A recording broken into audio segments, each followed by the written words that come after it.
The time-honoured fashion for today, at least, can we just go around the different aspects of groups and see what you've got? Shall we start with the positive and start with advantages of methods of direct democracy? Can we start with however you form the group? Let's have a spokesperson, please.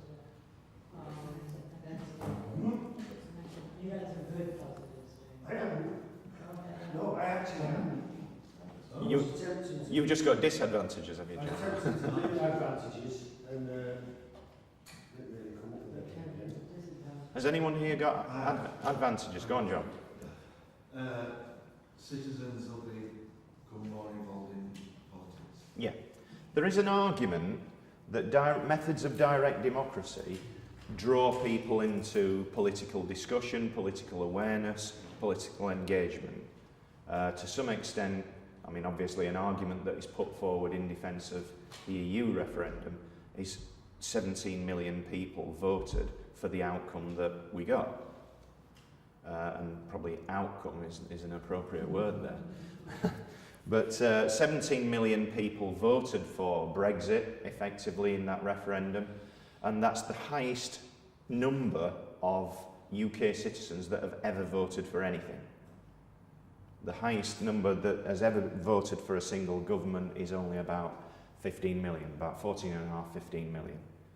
And if you get 14 million votes in a general election, you're doing pretty well. Because, you know, obviously we're not talking about the whole of the population because voting is at 18 upwards. There are certain categories of people who are prohibited from voting on the basis of a law that dates back to 1876. But that's how antiquated that is. One category is still described as lunatics in the writing of the law. That's a category of person that can't vote. So there we go. Also, interestingly, nuns and monks can't vote. Yeah. But nor do they pay tax. Yeah. Because they live in secluded communities, they're not deemed to be to have a say on the rules that we all live by. So they can't vote. We're talking about prisoners less than 12 months who can vote. Incarcerated prisoners can't vote, yeah. They're not talking about less than 12 months. They're talking about it, yeah. But it's one of those sort of political topics, like Edgar was saying earlier, that on a moral level, there's a real question about it. On a party political level, who's going to put that on their platform? You know, it's a real hot potato, is that one? So yeah, one of the advantages, arguably, is that referendums infuse people, they bring people out, they encourage engagement, and obviously it's the people themselves that are making that decision. We're not making that decision via a representative, we are voting for it directly. It's direct democracy. Any other advantages that people got? Yeah, it can be used to get, I'm thinking about the referendum in Ireland on to get rid of the laws on abortion, which was quite a positive outcome. I don't think any single party put that in a manifesto because it was quite divisive. Yeah. Within that, so it'd probably not be an issue that'd be changed by a parliamentary system. So sometimes it can be useful for dealing with issues. Such as that in Ireland on abortion. Exactly. Yeah. It can often prompt discussion and decision on a topic that party politics might exclude for party political reasons. So no single party would, in that example, particularly in a country like Ireland where the church is still quite influential, no political party would want to have a decision on abortion as part of its policy platform. Whereas throwing that question to the people is both legitimate and democratic, and it avoids the stigma, I guess, of having to say this party is on that side of the debate, vote for us. So it leaves that question open. There is an argument, and I think a fairly persuasive argument, that that's what David Cameron did. He evaded having to make a party stance on a thorny question, particularly a thorny question for Conservatives, of the EU, by being democratic. You know, he saw that as a win-win. One, he was tackling the issue of the EU. Two, he was looking as if he was a supporter of democracy by throwing that open to a direct vote. Clearly what he didn't see coming was the outcome. Yeah. And that's why, in my opinion, he should go down as the most disastrous Prime Minister in 21st and 20th century history. But that's my particular opinion. But because I know a lot of people say that it was cowardice that he put that referendum forward because he daren't tackle the issue within the Tory party. I don't think it was cowardice, I think it was hubris. And I think he was convinced that he could win that argument, and he didn't. But there we go. Any other advantages? Well, relating to that one, the decision might be more representative of what the citizens want. Yeah, it might be more representative, and also it adds legitimacy. It adds legitimacy to a political decision. You know, going back to the example that you mentioned, Warren, is it? Yes. Yeah. That you mentioned, Warren, that on a thorny issue, on a particularly divisive issue, look at the argument that we've had over the last 18 months. You know, we've had a popular vote, the people voted for Brexit, therefore we have Brexit. You know, that is not lightly put forward as an argument, it's put forward as an argument of legitimacy. That is a legitimate decision that the UK population took to leave the European Union. And whether we like it or not, and there probably will be different opinions within the room, whether we like it or not, that decision was lent legitimacy by being directly voted for rather than being a product of representatives in Parliament. Okay? What about this? Sorry. Yeah. People feel involved. I mean by that, it's a good feeling factor. Yeah. Whereas against representative, like you might have 20,000, 22,000, so 20,000 say, my vote wasn't counted, it didn't count. Yeah. Whereas in referendum, yes, I put my, even though I've lost, at least they asked me. Exactly. That's a good feeling factor which direct democracy can give. Yeah, definitely. Representatives does not. Yeah, it does give a feeling of democracy. You feel as if you are making the decision because you are. You know, and in that sense, it can arguably be a very positive influence because people get enthused, they become aware, so it has a role in terms of political education as well. Yeah, people know more about issues like, arguably, they become more aware of issues like the electoral system when there's a referendum on electoral systems. So there is that educative element as well. Jim? Yeah, I mean, the other side of it is maybe a warm, cosy world, but people in Germany also had a warm, cosy world when they voted to Yeah.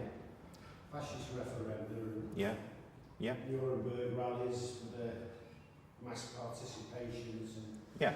so Which leads us nicely on to disadvantages. So how would you sum up that as a disadvantage of referenda? What's the danger there, do you think? They're always, I mean, under all circumstances, capable of being manipulated by press, particularly. Yeah.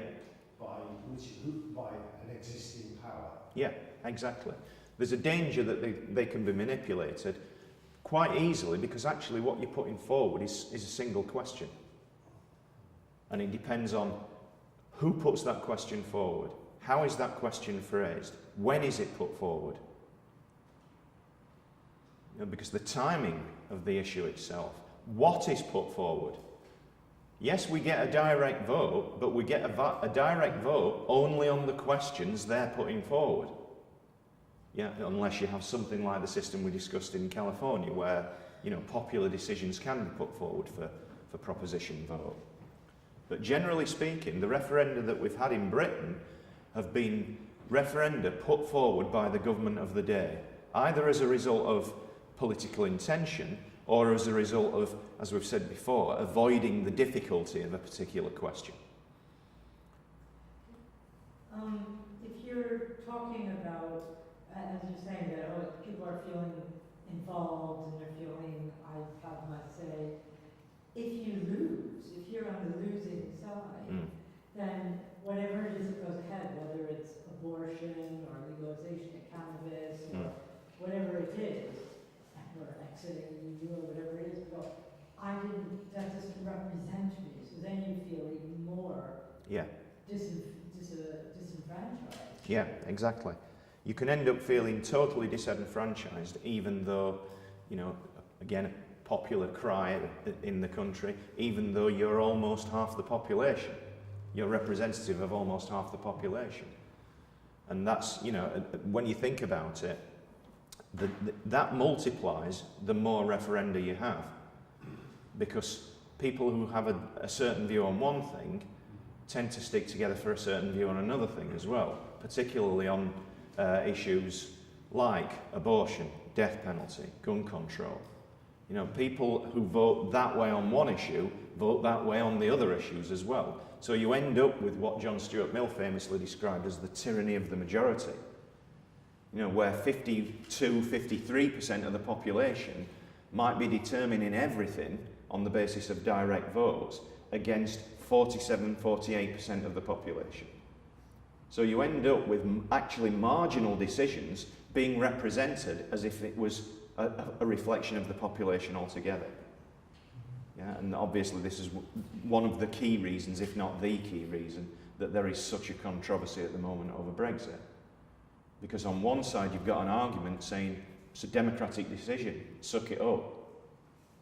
While on the other, what you've got is saying, yes, but 49% of the population didn't want it, and it would probably be more than that now, because of the arguments that have come forward since. I think we're going down a path of thinking that referenda is an example of direct democracy, and of course it's not. It is. In my opinion, it's not. Why do you think it isn't? Well, most political leaders the last 150 years have been against referenda. Yeah. Most. There's an argument and there's a reason for that. Referenda, because it's using political purposes, it's in the hands of mass media, it's in the hands of lies, etc., which our Brexit argument gives it. Ireland, the previous ballot, the abortion one, where they had a vote to come out, then they had to come in. Yep. It's politically used, it's manipulated. Oh, yeah. Yeah, it is. So referenda, if those going up to an individual saying, what would you like, put your cross down, I wouldn't take that as an example of my direct democracy, which I've taken part in direct democracy. I see where you're coming from. We used to work in the print, and we never had paper ballots. We always voted in the workplace. And there was a 98% turnout in a direct sense. So the Union Branch Assembly would come down, give up the ballot paper, and fill them in to be clocking out that night. Yeah. Now that's my idea of direct democracy, not referenda. No, I do see what you mean. It is nonetheless a form of direct democracy in the sense that you're not voting via a representative. You're not electing someone to make the decision on your behalf. It's direct, but a key weakness of it is that it's manipulable in the ways that you've highlighted. Yeah. But that also gives rise to another weakness. And again, think about the EU referenda. Just divisive.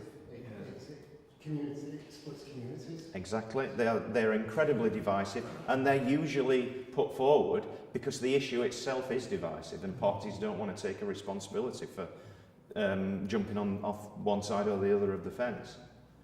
So they can be incredibly divisive. The other one, and we'll move on after this, the other disadvantage is, and I think particularly recently we've seen this, the problem with referenda is that they dilute incredibly complex problems into yes or no. And arguably that delegitimises both the debate and the answer that the country give. Yeah. So for example, a good example is the independence referendum in Scotland. One of the large arguments was, I don't want to vote yes or no. What I want to vote for is something in between. So in Scotland, for example, rather voting yes, Scotland should be independent, or no, it should remain within the Union, research suggested that a middle ground of what was known as Devo Max, yes, would have actually won the debate. That actually what people wanted was a degree of independence in the sense that devolved decisions should be should occupy more of the political control of the country than they do currently, rather than independence or remaining the same. So people wanted change, but they didn't necessarily see that the change was beneficial by going independent. So they do simplify very, very complex issues into a yes or a no. And often that, like I said, that delegitimises both the debate and the outcome. Alison? Yeah, I mean, from what I've heard, there are plenty of countries that don't necessarily just do yes-no options. They set up something like a citizens' assembly and they look at the whole range of possibilities, Yeah. legitimate possibilities. You know, countries, it's often argued here that it's too complex for people, just need it nice and simple. But there are countries in Africa and part of the developing world which use those much more sophisticated Yeah. set of options. So Yeah. we don't have to do it with just yes no if we didn't want to. Exactly, that is a possibility, and it's still direct democracy. Of course, the complexity then becomes how do you decide what a majority is if you've got more than two responses? Well, there's one way, you sort of clump the answers together. Or maybe you put your first, second and third choice or something, and there's ways I'm sure there's loads of different ways of doing it. Yeah, I mean, can you imagine what the controversy of Brexit would have been had there been a third option between yes and no? And actually, Brexit won by, let's say, 38% compared to the 31 and 31 on the other two sides.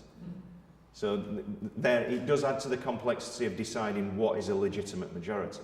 Of course, what you can do in referenda is put what's known as a threshold in. And that's basically saying, well, you vote yes or no, but we only go for the change option if there's a clear 10% majority. So it has to be a minimum of 55-45 in order for us to go for such a change. We could have applied that sort of thing in the EU referendum. Or you could have a higher percentage. Yes, yeah. You can set a minimum achievable vote for or vote against. Edgar, did you have a question as well? I'll just say that the discussion is raising two of the aspects of the definition we looked at earlier, but in terms of setting the agenda, that is in this case setting the question Yeah. in the referenda, whatever the case is, that sets the agenda, could have been a third question, so on and so forth. Yeah. Or it could be worded differently. And then I think there's some issues in Scotland about the wording of the referendum as well. Yeah. So there's agenda setting that we need to be aware of as sort of diminishes or enhances that process. And the other one was knowledge, of course, in the referendum. There's a good case of that, in that false information was given out about the character of the referendum.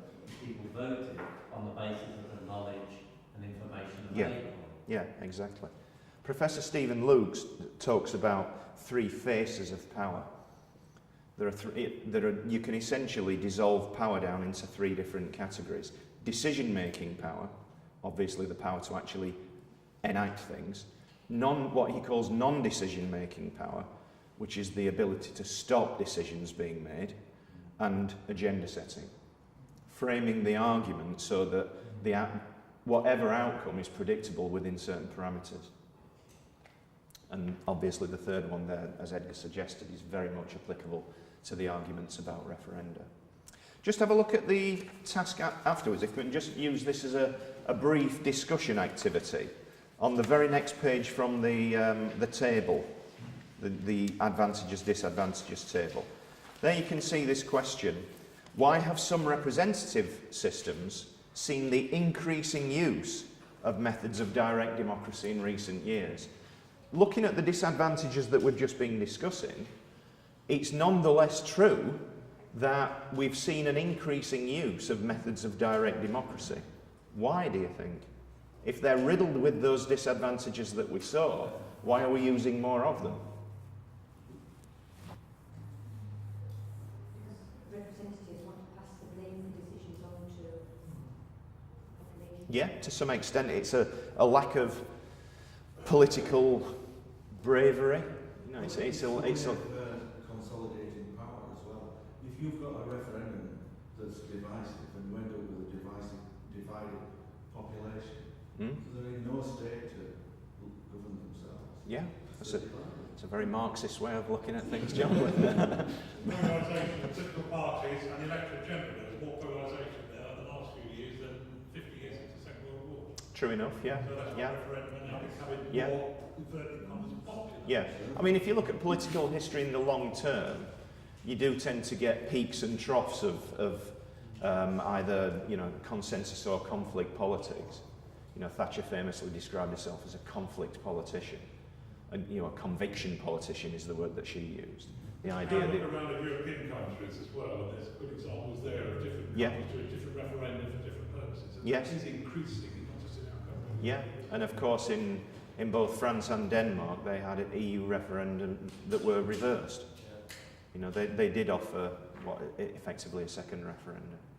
Also, it's like people like Murdoch who want to have like more influence and find it easy if they can spark off through their newspapers. Oh, we should be having people should be having a say on this and should be on that, and they put the seed there. And Yeah. so that they know if they can get that idea accepted, they can then directly manipulate. Yeah. The So outcome of that. That's interesting, isn't it? That we've got 2 points there from John and Warren, both of which are along the lines of one of the reasons we might be seeing a greater use of direct democracy is because they benefit the powerful. You know, and it's actually driven by the interests of the powerful that we have. So it seems a little bit contradictory, doesn't it? That, you know, the powerful are driving direct democratic engagement because perhaps it's more easily manipulated in some ways. It's an interesting idea, I think. Well, Suzanne? In the same way, it could strengthen your hand. If I'm a representative in a bigger body, and I'm trying to, I have my point of view or whatever that I'm trying to get across. If I have held a referendum in my constituency or wherever, and I come back and say 75% of the people agree with me, Yeah. I've got more of a weight. I've increased my power and my voice, I would think. Yeah, yeah. Because of course along the lines that were just suggested there, another reason that we may have seen greater use of referendum is quite a negative one, in that it can be used to kill a political issue. So for example, independence in Scotland, as soon as the independence referendum went against independence, people were saying that's off the agenda for the next 15 years. So if you're pretty confident about the way the referendum is going to go, it can be used as a method of killing an issue, of taking it off the political agenda. Obviously Cameron wanted to do that with the EU referendum, and it went belly up. So AV did that too, didn't it? That referendum, it's like, it's gone. We Yeah. had that debate, you had your choice, and yeah, that none of the options were viable, but still you had your choice and we're not going to ask it. yeah, exactly. John?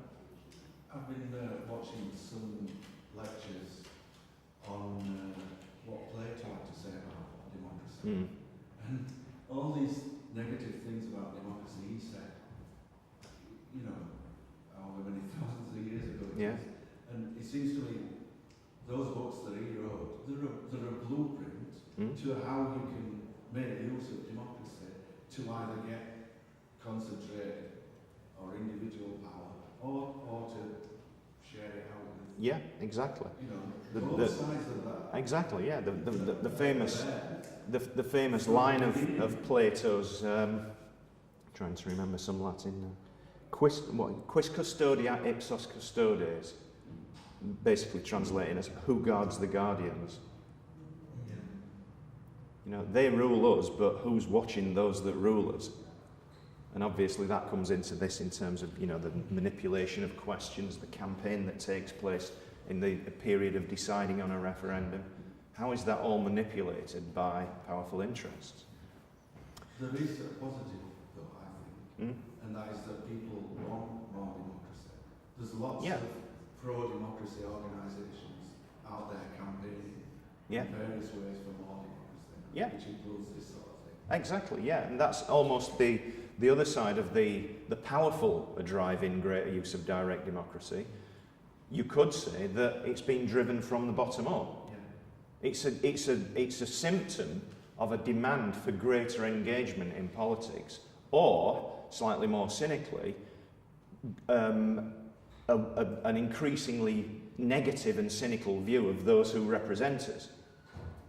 Yeah, going on from that, so when you get Scottish nationalists, UKIP and all these various new, is it also a reflection of party politics that we've been used to for 6 or 7 years is beginning to break down? Yeah. As Labour Party, different factions, different parties within a party, the Tories, the Brexit issues, etc. So is it also a reflection as party politics was going into a different period? Yeah, could well be. I agree with that, because it seems to me a lot of the new people who've joined the Labour Party, myself included, one of the big issues is making it more democratic. Yeah. So people fight for democracy within political parties, but you know, there's an element of perhaps, you know, dominated by people who are non-party political, who, because of that cynicism in our representatives, I think you mentioned it earlier about the low public esteem that our representatives have. The alternative, therefore, is right, well, let's make the decision ourselves. But obviously that then brings us into all the problems we've been discussing. Well, who puts the question together? How do we get a referendum when it's the government that decides when to give us one or no? And for various reasons of their own.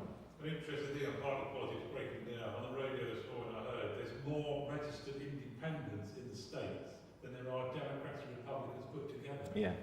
Again, they're not going to be in the ballgame of referenda nationally, but nevertheless that is another indication of party politics breaking down. Yeah, exactly. And maybe that's to do with the sort of set of policies that you get for voting for a certain party and not changing quickly enough. That's right. Yeah. And you're stuck with either that lot or that lot. The right types of people. So you don't necessarily want that package of things, you want different things, and it's not possible to choose it. Yeah, exactly. And nor do you have to aggregate in that way either. With a party, obviously a party puts a policy platform together, taking into consideration the breadth of views that they represent. Whereas in a referendum, you're an individual just reflecting your opinion. Yes. The outcome is aggregated, but your decision is a personal decision. I would say you were asking when I was just checking on our visitors about why referenda seems to be more popular, or why it's occurred more frequently. Yeah. Should I say, rather than popular. And I think it's really what you were saying in one sense. I think that the establishment, shall we call them that, has seen that there's some advantages to referenda in certain circumstances. Because we're in more of a political crisis, things aren't galloping along in a normal way. There's a lot more crisis and tensions, cracks in the system. So there's a recourse to something else. Yeah. And then I also think there's also a positive element, if we call it that. I think because people are more alienated from the political system, there's a sense that I will have my say. Yeah. I'm not being represented here for whatever reason, so I want my say. And of course then the idea of a referendum is very concrete, my say. Yeah. So I think it's really, my analysis is perhaps those two bits coming together to create a situation. Yeah, exactly. Can I just ask a question? It seems in society, since Thatcher at least, where we become more and more atomized and more in our own, and also in terms of alienated from lots of different aspects of society. Yeah. So we know, but also there's kind of a mood in society, and I see it especially in the young people that come into the Labour Party. I know just as much as you, or I know my view is just as valued. And we got that back about democracy, the only vote is valued in the country. But in a referendum, it's not necessarily my view is as informed as somebody else's view is. And if I'm just, it's almost like it's this kind of, it's not a question, it's kind of like this kind of democracy is almost reinforcing that kind of, you just do whatever you think, and it's not necessarily informed by anything. Yeah. So it's, would you argue in that sense that direct democracies promote a sort of isolated, self-interested view. Yeah. Unless there's like a proper debate and education and an attempt to present all sides of nuances and stuff. Yeah, with the EU referendum, there was no attempt to put forward anything factual. Yeah. And I think the most commonly searched term on the internet the following day was, what is the EU? Yeah, it was, yeah. Go on. Yeah, and also the track by people like Glyn who put out that don't listen to experts, go with your gut instinct, try to sort of dumb it down. Don't listen to anybody. Don't listen to anybody who might have some facts on it or might be talking sense on anything. Just go with what you exactly. And that was a very manipulated argument because he knew that the knee-jerk reaction in that sense was a no vote. Or was a Brexit vote in that sense.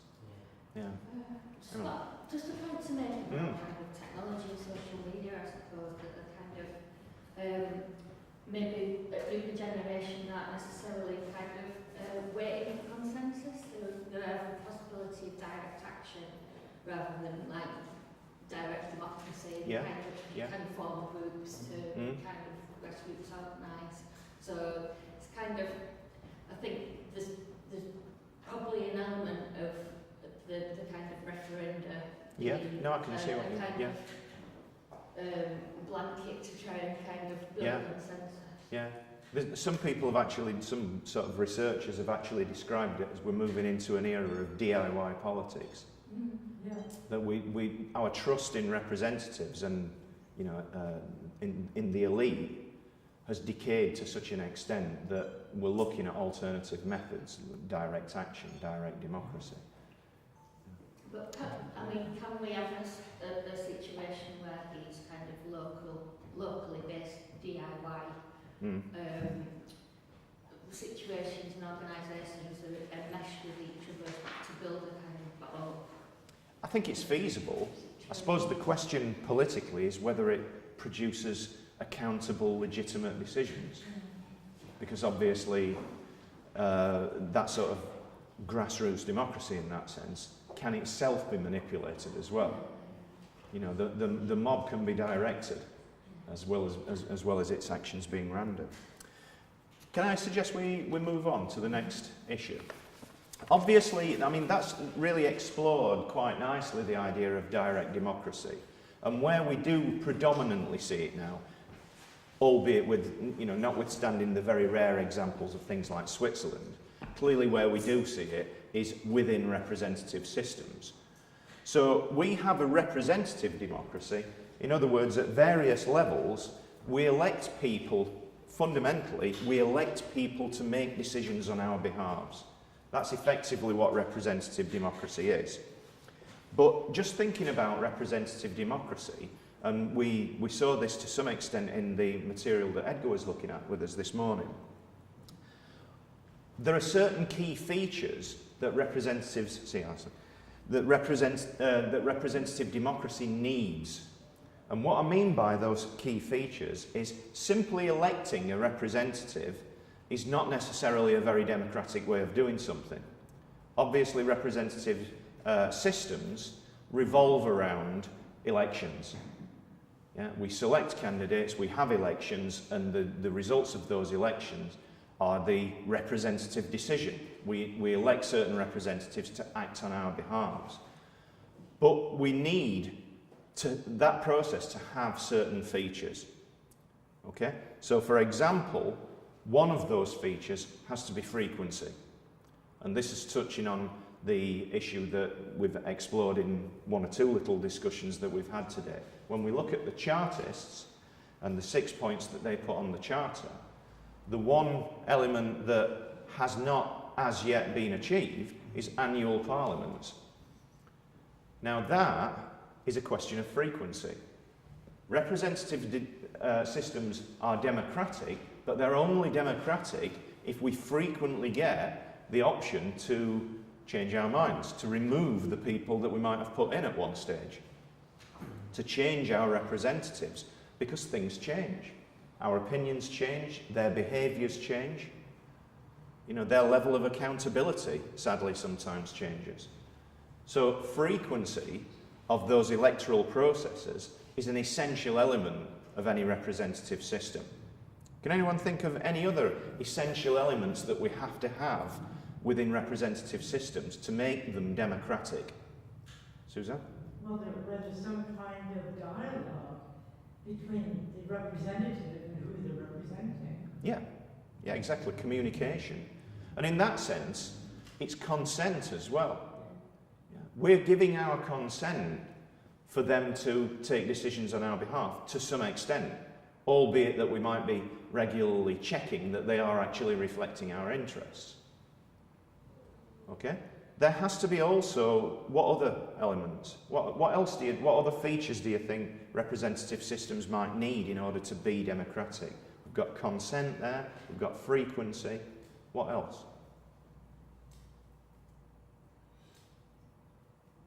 That they actually represent the spread of whoever they're representing, so they're not all white men or whatever it is. Yeah, and we can actually simplify that and just into one word, choice. We have to have a political choice in order for representative systems. I think it was you, Warren, that mentioned earlier the Soviet Union. Well, the Soviet Union had a sort of Henry Ford approach to democracy. You can vote for anyone as long as it's the Communist Party. So they did have elections and they did have representatives, but every representative was a member of the Communist Party. And obviously in the historic case of the Soviet Union, every one of them was known to represent a certain set of values within the Communist Party. Otherwise they wouldn't have been allowed to stand. So without that element of choice, it makes a mockery of representative systems. They become undemocratic without genuine choice. Jim? Yeah, no, I was going to say autonomy. I mean, we can't imagine slaves voting and needing to being allowed to whatever. So there has to be a degree of self-will and autonomy. Yeah, exactly. There has to be a choice, and you have to be empowered to make that choice. You effectively have to be empowered to put your cross on a piece of paper. Anything else? Right to that is, of course, I mean, in all these things, is that a democratic vote or decision can be overturned and interfered with in any as well. Yeah. So it can be made, but it can also be either negated in some way. Yeah, exactly. We need alternative channels of influence and power other than the vote itself. Within representative systems, we cannot rely necessarily on that choice always being acceptable, always being accountable, always being effective. So we need alternative channels by which we can keep them in check. And generally that is known as pluralism. Pluralism is the notion that there are multiple access points to the democratic process. Voting for representatives is not a one-way street. We don't vote for them and then just accept anything they throw at us. There have to be alternatives. So, for example, one of the aspects of pluralism is there are different layers of democracy that we vote for. We vote for parish representatives, local representatives, European representatives, national representatives. You know, we can have alternative methods of access and pluralism through membership of trade unions, because that gives us some level of influence outside of the election of our representatives. So a pluralist democracy is one where we have multiple access points into democracy. Now, obviously, maybe an argument for another day is our democracy sufficiently pluralist? You know, do we actually have those access points available to us, or do all of us have those access points available to us? Yeah, I think on that argument, if we look at Unilever moving to Denmark, reverse their decision, Carillion closed down 15,000 jobs, hospitals, none of them completed, but you know, all the arguments. What we're talking about now in no way can influence any of these decisions that are affecting our lives. Yeah. So when we talk about direct democracy, it's okay talking about us having direct to Parliament or to legal institutions that, but the actual reality of capitalist society, what are we actually controlling? Yeah, exactly. Now that's a big, big question within the society. Within a power. Or at least what are our representatives in control of? Now, representatives, you see, what we're coming down to is direct democracy. Yeah, direct democracy, and we still end up with representatives within a social economic system which, in fact, ordinary plebs have got very little control over. Yeah. Yeah, that's exactly it. If you disempower the representatives, you disempower the population. Are we actually, you know, it's the old phrase, isn't it? If voting changed anything, they'd abolish it. Are we actually voting for representatives who themselves have little or no control over the things that most affect our lives? 08 Oakland, 9 years austerity affected everybody's life, especially the poor and the disadvantaged. What control direct democracy would have in this situation? Yeah, exactly. Emily, did you? I just wanted to, I'm interested in like the kind of party whip situation, so is it always going to, the democracy is always removed? In a sense, yeah, because obviously, I think it's manipulated rather than removed. Obviously, you can rebel against the whip. Jeremy Corbyn famously did so over 500 times. But obviously that was a Blairite whip, so they deserved it. But yeah, it is a manipulation of that notion of democracy there, that if they're supposed to be representing us, why is there a party whip telling them to vote one way or another? Yeah, and I don't think things are as clear-cut anymore, are they? I think they once upon a time you might have had consensus within a party that I don't think really exists now, so you're kind of voting on grey areas that you would like to leave up to. Yeah, exactly. Yeah. We'll look at that notion a little bit more when we come on to looking at models of representation. So, Suzanne, did you? In terms of what kind of power do the representatives have, it seems like the way that our councils are set up, most of them, where they've got cabinet systems. Yeah. So even though we've voted for elected councillors to represent us in our wards and whatever, unless if all decision making is being taken by a cabinet and that they're just being presented to the other councillors to say, here's what is a group decision and you go along with their else. Yeah. Or even not presented at all. And then just given to the public as a fait accompli. Then it becomes that we're really not being represented. Well, in that way we could argue, couldn't we, that, and this takes us back to the question of, well, why are people looking for methods of direct democracy? Because in many layers, representative democracy has been emasculated. Yes. You know, both through the structures in local authorities and because of the severing of financial arrangements between national government and local government. You could argue that ordinary councillors effectively have zero power. And in that sense, we have zero power because they're supposed to be representing us. If they can't make it a change to benefit us, what is their role? What is that representative function about? And these are some of the questions that we're dealing with here. Okay. Well, just really to emphasise that there has been a distinctive change. You know, we talked about this rising referendum, but there's been a change over the last 20 to 30 years of a reduction in democratic accountability. The example of councillors have been when this business model for running local councils was introduced in the 1980s. It's called the executive model, which is the cabinet, where before you had all the councillors attending committees and making decisions. So that was far more involved. And that's still around. I mean, some councils still run it, and it's actually even a backdoor debate in Kirklees, where we are here in Kirklees. You know, should we bring it back again, and so forth. The other way to diminish, I want to highlight a case, is the health service. Prior to the changes, I think it's about 6 years ago, 7 years ago, that the coalition government brought in, the local health board was elected by the councillors in the area. So it's indirect democracy, but they were elected. The CCGs that are now doing all the slashing are unelected or elected only by doctors rather than the general population. So it's actually taken away democratic accountability to what is changing locally in the health service. Yeah. Yeah, And exactly. also when talk about devolution and things like devolution, if we get that, there's no direct elections to Yorkshire regional government. Yeah. The leaders of the individual councils will make up the cabinet or leadership body of devolution.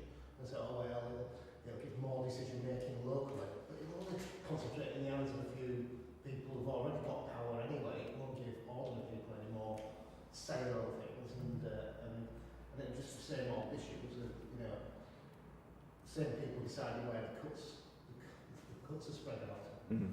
Yeah. It's the issue that we've come across a number of times today, I guess, is where do you draw the line? So, for example, in terms of the frequency point that we looked at, the Chartists wanted annual parliaments. There's a good reason why that's the only Chartist issue that has never materialised, because it's simply impractical. Having annual parliaments would effectively mean being involved in a permanent political campaign, a permanent electoral campaign. Yeah, even in America, where the House of Representatives are elected on 4-year terms, there's an argument there that effectively representatives get 1 year to do anything.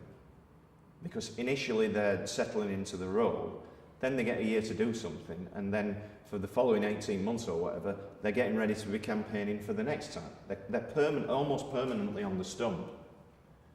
So there are, lines. I mean, obviously the Chartists were working in a situation where we could constitutionally have 7-year parliaments, and that's arguably too long because it removes that accountability, it removes that link between you and your representatives. Okay, what I'm going to suggest, just in terms of a point of order, because I can, I've got one eye on the clock, and I know that Edgar and Suzanne need some time to pack away and to have a talk with us about certain arrangements. What I would suggest is that we have a short task just to finish off and a discussion to round it all off, and then we can do the models of representation in the next session perhaps. Okay. Right, what I want to do just as a final task then is, given all these criticisms that we've just been discussing and some really valid points have come out of the discussion there, why do we have representative democracy? Why do we still bother with representative democracy? What are the reasons as to why we still look to elect representatives at every aspect of our democratic structure? If you just want to have a quick discussion about that and maybe note down 1, 2, 3 reasons, why do we bother? Why don't we just have direct democracy?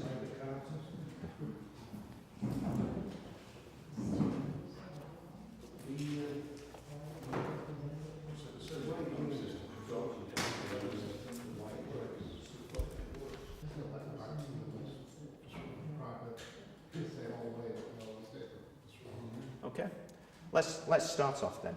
Can we start on this table this last time, please? Why then? Why do we still have representative democracies? Well, in a country like ours, there is a direct link between the electors and the elected, and Yeah. so sometimes those elected representatives can pursue their personal interest in like constituency problems effectively. Although I mean that applies to our system, but I mean a lot of representative systems in different countries there isn't that same geographical link. Yeah. So some Yeah. systems employ top up their MPs from a list, have larger constituencies, etc.